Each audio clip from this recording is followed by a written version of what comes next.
What is shaking, everybody? Happy Thursday evening. As you can tell, I have with me the head coach of the Golden State Warriors, Stephen Douglas Kerr. I'm outside. The fireside chats have returned. I don't know if we have a new deal, Steve. Maybe we should get one.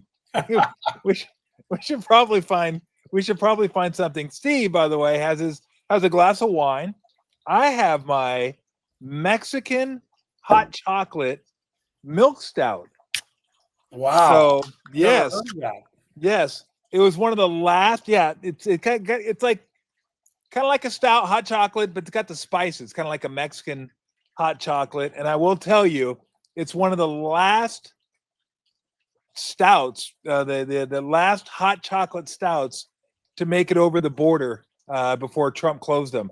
So that's one of the last Mexican milk stouts to make it over the border before Mexico. So just want to I had that joke worked out so well in my head, and I just completely flubbed it. I was gonna go. It was the last one. No more milk chocolate stouts. No more Mexican beers coming on. And then I just fucked it up. Sometimes it happens. What are you gonna do? So I told Steve we're gonna do this earlier, and I kind of got sidetracked because I got the grandkids. And they went out for a walk, and then we went and just kept walking to the ferry to pick up Elisa, Kai's mom. So me and Walker took the kids over there to wait for the ferry and then walk back home. And I was like, what time is it? 4:10. Oh, shit. So go back home. And Steve goes, let's do it later. I'm going to see my grandkids. Yeah, it's a beautiful thing. It's a beautiful thing, isn't it? Grandkids are the best. They're the absolute best. I went and saw them for 20 minutes, cuddled with them, talked to them for a few minutes, and then, all right, we'll see you guys later. I mean, see ya. I didn't have to feed them. I didn't have to change any diapers. It's just you get out all the good stuff. Yep, the hit and run. That's right. You were done. So I wait till I would talk about like the team and how you guys have been doing, what you think of the team over the first 17 games, but I can't do it yet because I always give myself a 20 game minimum.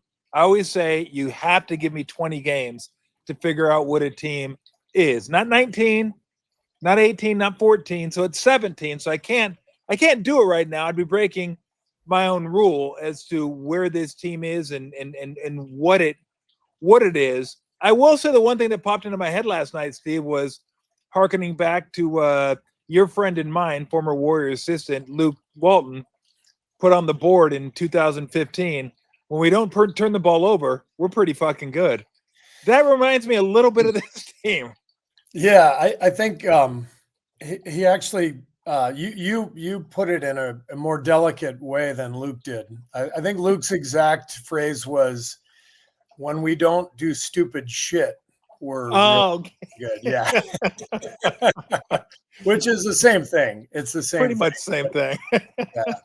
But it's the truth, and you're exactly right. We're not at 20 games yet, so I think you're right to reserve judgment. Let's get 3 more home games to see, because I think we have had, and you know, I hate to even bring it up because it really does sound like an excuse, but you also have to acknowledge it.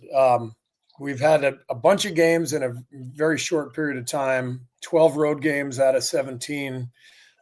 We just went on a 10-day road trip. We literally did not practice one time. So I do think we're going to get the turnovers cleaned up, but we have to prove it over this coming homestand. Yeah. Well, I mean, look, it's 82. That's why it's 82 games. It's a long haul. It's not 17. It's not 25. And everyone's going to get their fair share of back-to-backs. Everyone's going to have their long road trips. Just you got yours early. And I don't know how you feel about it. I felt with an older team, I would rather have them early than have them late leading into the playoffs. If I'm assuming you're going to make the playoffs, I don't want to get so presumptuous that I'm putting you guys in because I wouldn't do that. But for a team that has designs on being in the playoffs and doing something, I wouldn't want this schedule the last month of the season heading into the playoffs.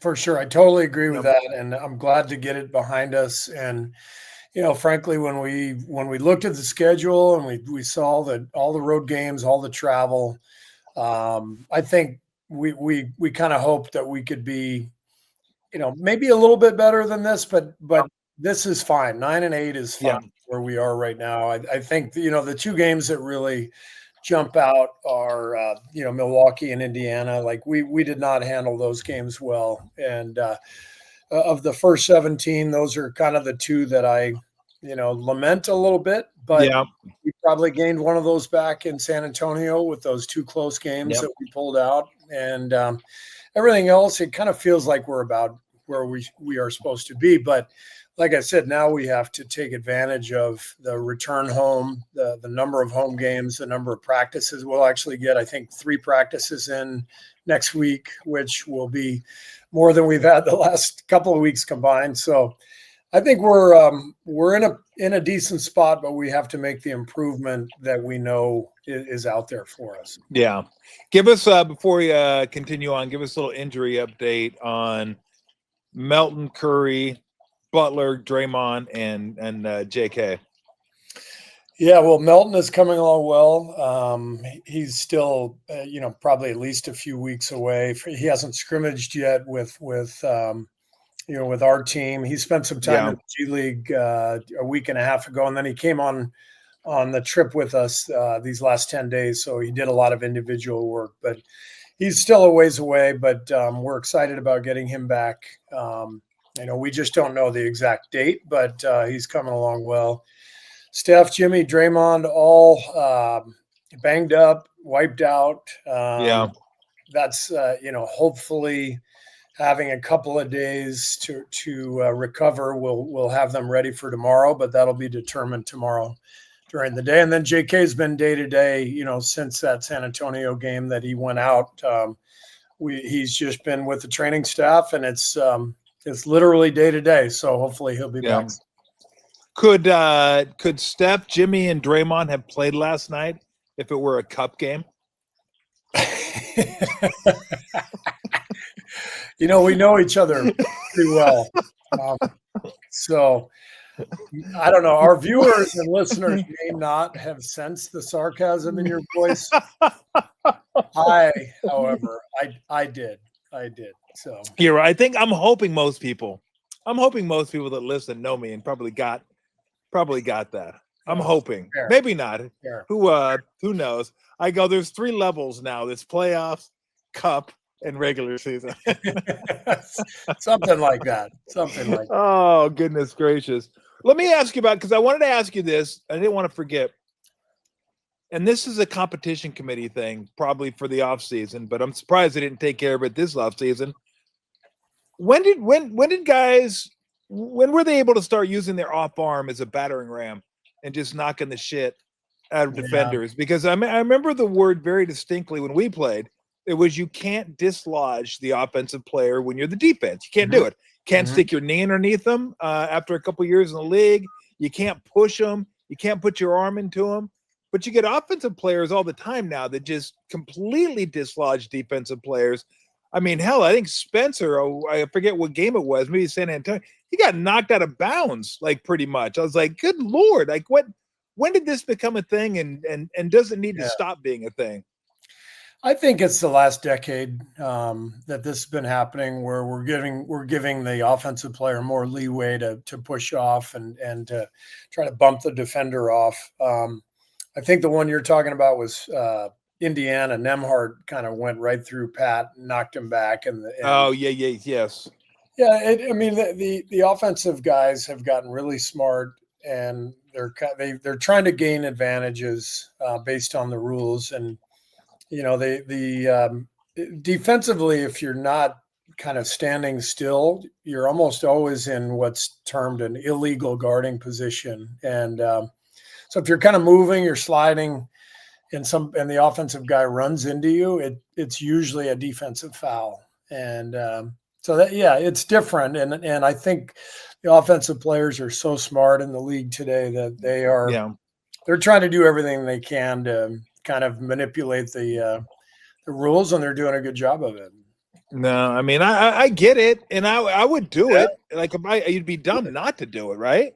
No, you have to do it. You do. Every player should take advantage of whatever the rules are, and and I'm as you know, I'm a frequent critic of this kind of stuff, but I give the league a lot of credit. They listen, and they collaborate, and they're on this stuff. They're constantly seeking a balance between offense and defense and trying to make the game as competitive and clean as possible. So they really do a good job of collaborating with us and listening to our thoughts. But it is a hard thing to try to find that happy medium. When you talk to the league, do you or Silver, do you say stop, collaborate, and listen? Ice is back with a brand new edition. Something like that.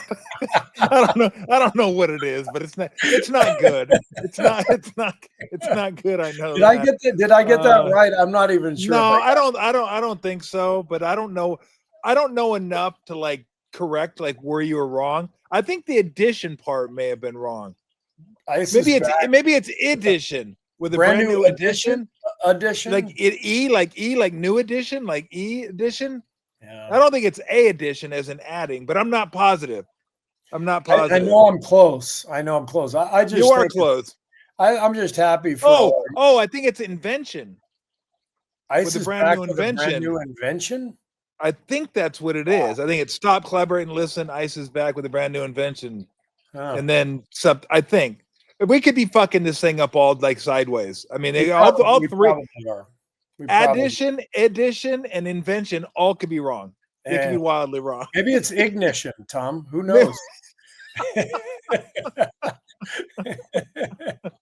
Words ending in shun for 400, please. Thank you very much. Vanilla Ice used this in his song. Do you remember his real name?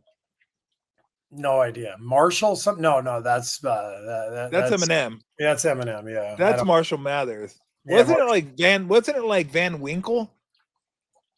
I thought that was the guys who invented Facebook before Zuckerberg stole it from him. Oh no, those are the Winkle bosses. Jesus Christ, we're awful. We're terrible. We're all over the map right now. I could have swore it was Van Winkle. I was about to say Rip Van Winkle, and I was like, "You dumbass! It's not Rip Van Winkle. He's a rapper, not a sleeper." And then I was about to say, I think that's the linebacker who played for the Dolphins, and that was Van Ginkel. So, Van Ginkel. I don't know. It's hard when you get old, everything just blends together. Or as I call him, Vanzalone. Because Van Ginkel and Anzalone are one linebacker. They just play for two different teams. They play for the Lions and the Dolphins. They just keep playing. They keep switching. Same guy? Same guy. The white dude with the blonde hair just flies off the edge. Yeah, flowy hair, looking good, walking tall. Oh, God. So let me ask you about another thing, too, because we've talked about this.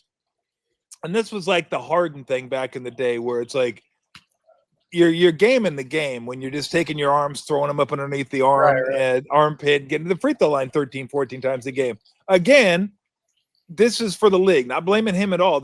He was smart to do it. So this is something that Shai Gilgeous-Alexander takes advantage of, but he's not the only one where you get the arm hook and then you go up and hold on to the arm. Tougher one to see because that one's closer to the body, and the ones that are closer to the body are tough to see. How does the league address this? Because obviously you'd like to get something like that out of the game, but he's super crafty along with other players, and it's a tougher one to pick up. It's a really hard one to pick up. And you're right. Harden was the guy who kind of started this 10 years ago. And what makes it difficult is you, as a defender, you put up your arm bar, right? As a guy's driving, you do that to basically slow down his momentum without using your hands, without fouling him. So in the old days when you and I were playing, if you did that, you were kind of okay, right? You can ride the guy a little bit. But that's where the players really started to get clever, the offensive guy, where all of a sudden the off arm hooks up underneath there and you flail and it's automatically a foul on the defense. So really hard for the refs to see. I sometimes don't see it until I watch the tape later on.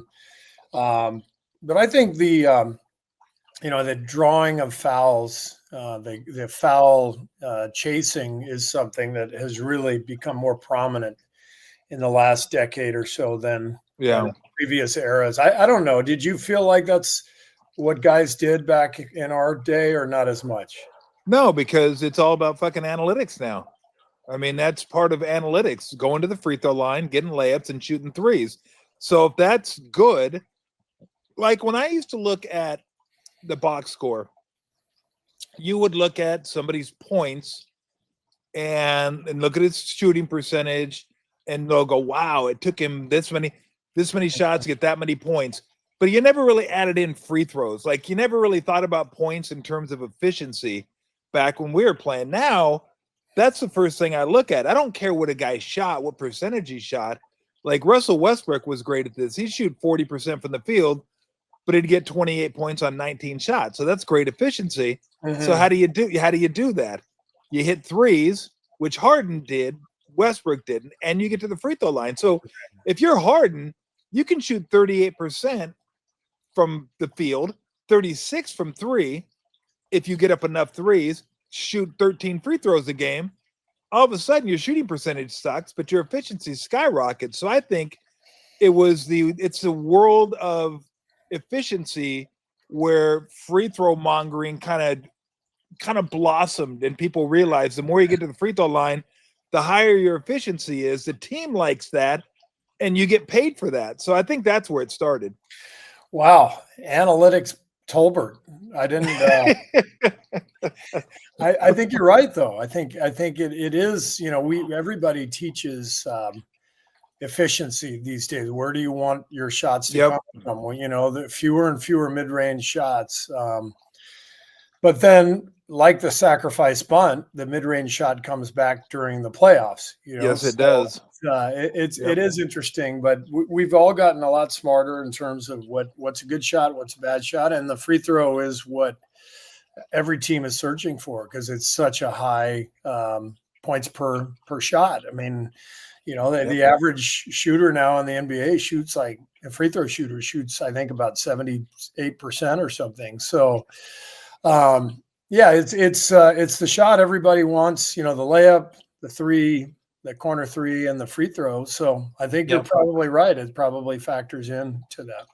Well, it's interesting. I remember when I was playing and when I first started broadcasting, the stat that I looked at was field goal percentage, against. What was your field goal percentage against? And that was always a telling stat. But that didn't tell the entire story because it left out free throws. Now I don't even look at field goal percentage. I do look at field goal percentage against, I should say, but I look at points per shot. And the first stat I look at the end of the game is field goal attempts. Who got more field goal attempts? That's, to me, is the most important stat because it lets you know who got turnovers, who got offensive rebounds, who got more shots, the better. So I'm not even concerned with percentage as much. Yeah, well, the good news for our team is that we only have to look at one stat every night, and that's just turnovers. We're now 8-0 when we win the turnover battle, and we're 1-8 when we lose it. So pretty clear cut what's going to win and lose games for us. And last night was a great example. We couldn't buy a shot in the first half. I think we started out 4 of 22 in the first quarter. We were taking care of the ball. And at the end of the first half, we're down 4 points or something, even though we have a super low shooting percentage because, we've committed 5 fewer turnovers than Miami did. And we're right there. And it's definitely a bigger number for us than it is for any team out there. But it's big for everybody these days. And for the reason you're talking about, the more field goal attempts you get up than your opponent, the better chance you have to win. But for us, it seems to be tied directly to turnovers. So I've asked you this before, but I'll ask you again. How do you walk that line between making sure guys take care of the ball, but not taking away their creativity and their flow and all that kind of stuff? Because you don't want them to be so conscious of not turning it over that they turn into robots. That's the sweet spot we're looking for. We found it last year after we traded for Jimmy. Over the last 30 games, we suddenly went to top 5 in the league in offense and defense. whereas we were in the middle of the pack in both before we got Jimmy. And I felt like it was directly tied to our turnovers. And so we were able to get the movement and the flow from Steph and Draymond, the stuff that we've been doing for 10 years. But then we got the ISO stuff with Jimmy where we'd get him the ball and we'd just get to our spots and let him create. And he's so good taking care of the ball that suddenly our ball security dramatically improved. And no coincidence, so did our offensive rating and our defensive rating, because we weren't turning it over, getting transition runs against us because of the turnovers. And so that's the balance we have to have and that we have to find in this homestand coming up, these next 5 games. I'm confident we can do it because we did it last year. But right now, too many guys are making too many mistakes. And some of it is on us as coaches, making sure our spacing and our execution is right. And then some of it is on the players just to make sound decisions. How many times do you think, been a head coach now for over a decade, so you can kind of read between the lines when it comes to head coaches, no matter what sport. Me and Steve love head coaching sound bites. They're the best, especially the old ones. But how many times do you think when a coach says at the podium, they lost, got their ass kicked, whatever, and says, look, we got to be better. The players have to be better. We got outplayed, we got out-coached, we got out-hustled, we got out there. How many times do you think coaches throw in we got out-coached when they don't believe that? They think fucking, hey, these guys fucking suck, but I got to throw this in there because I'll look like an asshole if I don't throw this in there. Kind of sounds like you're accusing me of that in this moment. No, man. Nope. Well, it was kind of a workaround. I just wondered. No, not in this instance. Like if I wanted to accuse you, I just go, fucking Steve, that's bullshit. You don't think you did anything wrong. But do you think of stuff like that when it comes to when you watch coaches give press conferences, having given them yourself, do you think, yeah, that's bullshit? Well, I sometimes I say, yeah, that's bullshit, but I also at the same time say, way to go, nice job, because the coach who goes up and says this is a player's fault, they got to do better, and doesn't actually acknowledge that he too has to do something. Yeah, that's not good either, Tom. Even if I know. Yeah, even if he can't think of whatever it is he needs to do, but in this case, I'm being dead serious. Like we're playing a little bit differently this year. We're trying to get to 5-out spacing. In the past, we've always played with 2 bigs. When you think about it, with Draymond at the 4, and whether it's Bogut or Zaza, JaVale McGee, or even the last few years with Loon, we've kind of played with 2 bigs, which changed. Our style, what we were trying to accomplish offensively was more screening, more half-court execution. Now we're trying to run into 5-out spacing where we're really spread out more. And so it is a little bit of an adjustment for our guys, and we've got to continue to teach the nuance and get comfortable with it. Yeah. So it actually is true. I'm not giving you the coach speak right now. No, I know. And I've said this about you before. That's one of your biggest strengths, is that you wear it on the chin during press conferences. And I appreciate coaches. I think that's what coaches should do. And then if you want to chew on a player, wear his ass out, do it in private. Yeah. You don't need to do that in front of a microphone unless you just, it makes you feel like, I'll be honest, to me, if I hear a coach do that, it makes me think he seems smaller in stature in my mind for doing that. Cause he's taking some of the blame. And even if he's right, I don't care if you're right or not. You wear that shit. You're the head coach. You wear it. And then if you want to call your player to the mat, you want to call him out, do it in private. That's totally fine. I mean, that's what you should do. You're a coach. You got to get him to do the right thing, but not in public. That's just to me. You can't do that. By the way, the new thing with the NFL where the camera is in the winning locker room. Oh yeah, it's fantastic. It really is fantastic. I'm enjoying it thoroughly. The giving out of the game ball. Sometimes the owner meanders in. You can see him kind of peering in from the background. Yeah.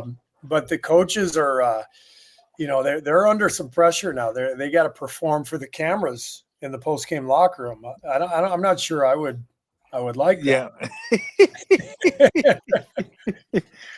When you see the owners like peeking in, do you like instinctively just go, get the fuck out of there? What are you doing in there? No, I don't, Tom. No, I don't. You do. Well, I played for the Clippers, Steve, so of course I did. Yeah, then you definitely did. Of course, I played for the Clippers. We didn't have a lot of post-game celebrations either. This is true. This is true.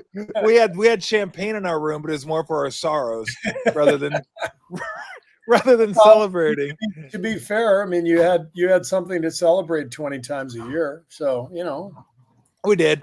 Yeah. I mean, Steve, you got to stay in the moment. You just forget the losses. Embrace each there was day. There was a lot of them. So when it comes to turnovers, is that something over the course of your coaching career and even playing career? I mean, we're talking a quarter of a decade, a quarter of a century here. If guys have problems with turnovers or they don't, because I think with Jimmy Butler, I think this is how he's always played. I think this is who he is, and it doesn't come unnaturally to him to not turn this is just who he is and how he plays basketball. If you're the other way and you're just kind of naturally reckless and you're really good, but that's how you play, how much can you learn? How much can you take a guy who's naturally kind of a wild player and that's who they are, and tone that down without tamping down some of the other good stuff? It's a great point. I don't think you can change guys too much at this stage, and that's why lineup combinations are so important. It's one of the reasons we put Will Richard in the starting lineup a few games ago, because he's like Jimmy. He's like 4 years of college, jump stops, two-hand chest passes, really fundamentally sound. Same with Al Horford. So adding those two guys to the rotation should really help. But you have to embrace the fact that Draymond and Steph are going to turn it over probably 6 times a game between them. And it's okay because they generate so much offense for them. For us, I should say. Steve Nash was a guy, in Phoenix, like 4 turnovers, 12 assists, and everybody's getting good looks all night. You can have those 4 turnovers, Steve. Yeah. No problem. But every player has to know who he is. So we have guys who they know they can't be turnover guys. Sorry. Lulu. Yeah, there they are. Where's Lulu? There's Lulu. What the heck? Yeah, we got Mabel and Lulu going at it. Mabel's our daughter's dog, so they're having a little fun tonight. Now, I told Steve this is absolutely incredible that Steve and his family have a Lulu and a Mabel. I had a Lulu and a Maybell, which is just insane to think. And ours were Boston Terriers. So the same breed was Lulu and Mabel. And then you have 2 of the same breed. That's right. Lulu and Mabel. So it's basically the same thing. That's wild. Pretty random. So they love to get in there and just roughhouse. They romp all day. We call it we call it Camp Margsy for my wife Margot. So so my daughter Maddie, she and her husband Francis, they both work during the day, so they frequently just drop Mabel over at our house. And then Mabel, and you love it. I love it. Margot and I both love it.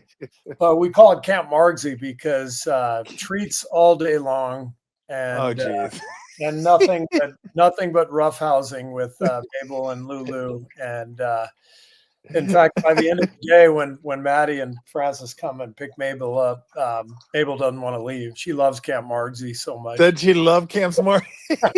It's pretty nice. Camp Margsy's pretty nice, I got to tell you.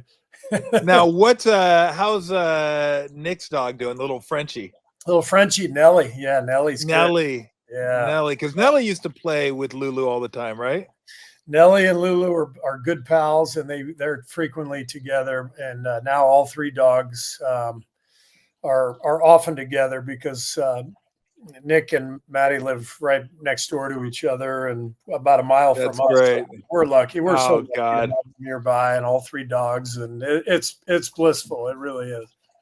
I'm sure things would have worked out just the same if you would have gone to New York, take the Knicks job. Yeah, for sure. Yeah. For sure. Yeah. Other than being fired a year and a half. All right. Last thing. Let me ask you. So practice. You said this will be big. You guys will get 3 practices, and during the season, there's not a lot of practices. So what do you try to accomplish during practice time in the season? Well, it kind of depends on what's happening, at that point in the year. But what we'll be doing, this coming next week, when we actually do have these practices, is focusing on all the reasons for our turnovers. And that means some fundamental stuff, jump stops and passing through, just the reminder of why fundamental, 2-hand chest passes are so much better than one hand off the dribble. And then our spacing and our cutting, the more patterned we can become with our spacing and cutting, the more comfortable our guys should be with the decision making that sometimes goes awry. Sometimes when we're scattered and we're in random and our spacing isn't good, maybe a guy doesn't have an outlet and that leads to the turnover. And so those are the kinds of things that we'll be working on next week. How you doing, by the way, as a fantasy league manager this year? How's your fantasy team? Just middle of the road, Tom. It's scoop of chocolate, scoop of vanilla, nothing special. Well, I got a scoop of shit with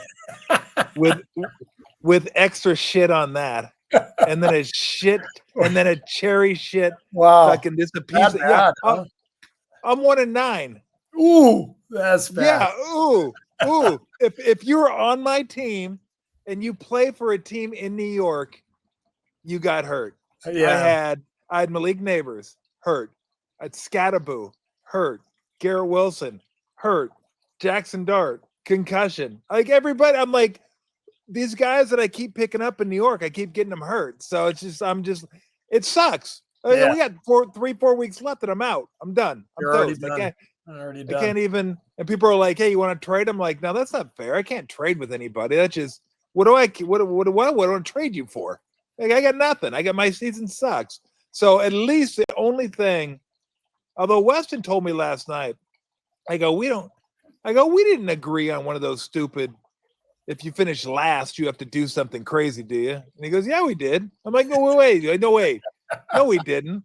He goes, yeah, you got to do one of those Travis Kelce photo shoots where you dress up in crazy outfits. I go, my ass, you do. Like, I ain't doing that crap. You kidding me?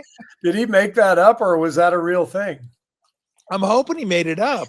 I'm hoping I didn't agree to it somehow, and then I forgot about it, because that would not be cool. Well, what would be that? What would be better, that or relegation? Where am I going to get relegated to? A different league, like that people don't know me? Hey, I'm Tom. I'm in your league now. Relegated to nothing. Relegated to not playing in the league. Oh, great! Even better. It's like I just dropped into a black hole. I'm gone. I just vanished. Look, relegation is one of the greatest things ever. I wholeheartedly agree with relegation. We just don't have enough teams over here to relegate teams to. I mean, maybe one day we will, but it's like I don't see it happening for a long, long time. For one, I don't see owners agreeing to it. No way. But and over in Europe, right? Over in England, you got what, 400 soccer teams, and they all got their tiers. So I think you got the Premier League, and I think then it's a Champions League or Championship League after that. And the Championship League's pretty close to the bottom 3 of the Premier League, but they're not getting anywhere near the top 5 in the Premier League. So I love it. They also only have, England is a small country. So, you got, I think, a million different towns that can actually, small cities that could actually host a Premier League game. Yep. Can you imagine if somebody in the NBA got relegated and, the team that rose up was Sioux City from the. How would that work? I mean, yes, pretty Sioux sure City with work. a capacity of 5,000. Yeah. Rio Grande Valley from the G League. I don't think it would work, but I kind of do like the idea of whatever we can do in the NBA to encourage winning and to incentivize staying out of the bottom, few teams. Yeah. Because we do, even as hard as we try, we do incentivize teams to, take a few years. And I mean, look at OKC. I mean, they're where they are right now. They're on top of the world, but they were kind of at the bottom for a few years and embraced it and got a bunch of high picks and nailed all those picks, and now they're killing it. So you can't actually tell a team, a franchise, hey, don't do what OKC did, because it worked. Problem is it doesn't always work. It's just But you get what do you think of this? What do you think of a kind of a tiered structure where the top, I don't know, 4 teams in the league, 6 teams in the league, whatever it is, get an extra X amount of money on the salary cap for the following year? Like, you can spend, let's say you finish with the best record in the league, you can spend an extra 10 million next year, and then 8 million for second place, 6 million for third place. Kind of like a FedEx Cup type deal where, you know what, we're going to grind until the very end. Now, I don't know if you want to take money away from the shittiest teams, because they'll just continue being shitty. But how about the following year? I mean, I'm getting really, this would be a mess at the league office, but what about the following year? You get 38 home games instead of 41 home games. Like, if you finish last in the league, you get docked home games. So that hits the owner in the pocketbook. It gives you, it kind of gives, I mean, it's a competitive imbalance for you to get fewer home games. Like, just something. Something, because they're not getting rid of the draft. I know people, I hate when that article comes out every 3 or 4 years. Hey, abolish the draft. Not fucking getting rid of the draft. Not going to happen. It's a moneymaker. Anything that makes money is not going to go bye-bye. It's not. But what if you couldn't get the first pick if you were in the, the last 5 spots or something, or, I know right now we have these tiered odds as to, for the teams that can win the lottery and who can't win the lottery. Yeah. What if you incentivize teams to actually finish higher than the last spot or in the last 3 spots, make it like penalize teams by, or like if you have the worst record for, certain number of years, you're ineligible for. I don't know. There's just got to be a way to make every team, want to win every game, as opposed to what we have now, where there's always a few teams in the league. Like I'm saying, it makes perfect sense for them to do so, but there's always a few teams that are just in a terrible spot, and they go, all right, well, let's just try to hit the lottery this year. Well, look, Utah did it for 2 straight years during the regular season. They didn't try to win. I just thought of something that may be interesting, since we like our play-in games. I actually hate it, but it draws good ratings, so whatever.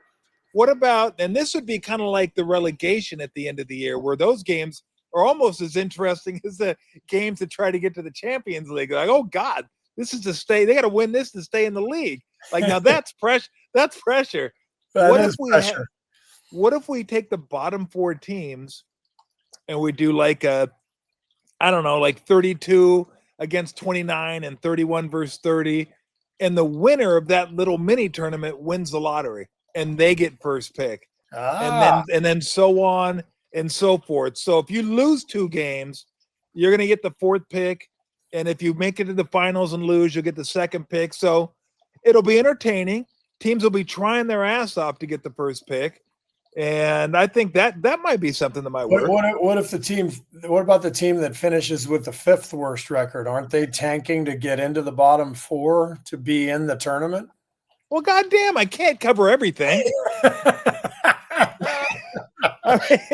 Well, you might want to think about the repercussions of your program rather than just throw it out. You can't just throw a bunch of shit at the wall and hope it sticks, Tom. I mean, okay, top 6, then 7 will want to get in. I mean, there's always going to be something, unless you just say, let's take the teams that didn't make the playoffs and do it. All right, I got a new one.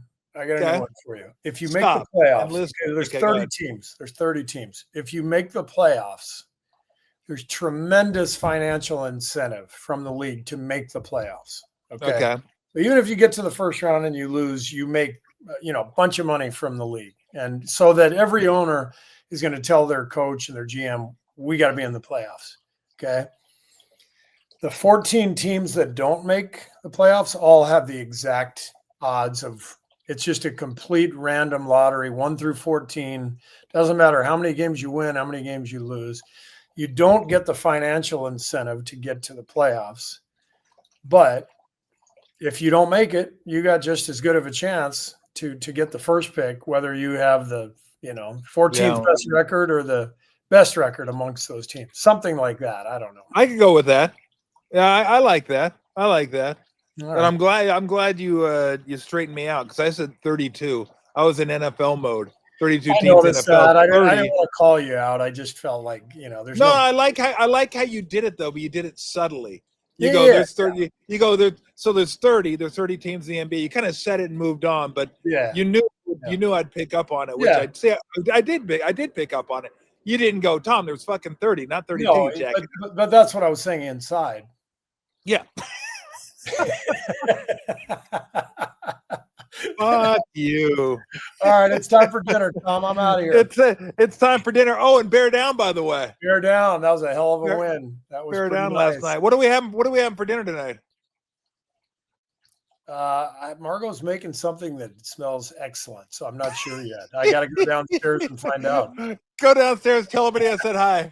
All right. See you, Tommy. See you, Stevie. All right. Thanks a lot.